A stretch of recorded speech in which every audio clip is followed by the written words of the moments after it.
A combined penalty of more than $12 billion for two of Europe's leading investment banks. First up, Deutsche Bank.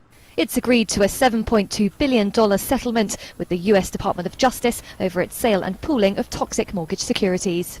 The draft agreement offers some relief to the German bank. Its shares plunged to a record low in September over fears the fine could be double that. What is actually quite a good result for Deutsche Bank is that the way the funds will be distributed is some of it is going towards fine, some of it is going towards customer relief. Now that should mean that rather than having to put all of that $7 billion towards paying off the fines immediately, the other remaining $4 billion in customer relief, that's going to be a bit more of a kind of trickle over time.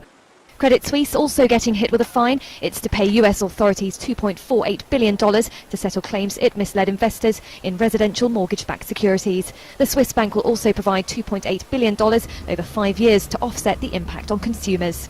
Any profits that these banks would have made, perhaps as we head into a higher interest rate environment, are going to be put aside for provisions for fines instead of being handed back towards shareholders and reinvestment in the business.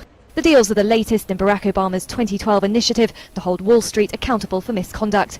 The US Department of Justice this week sued Barclays and two former executives on civil charges of fraud in the sale of mortgage-backed securities.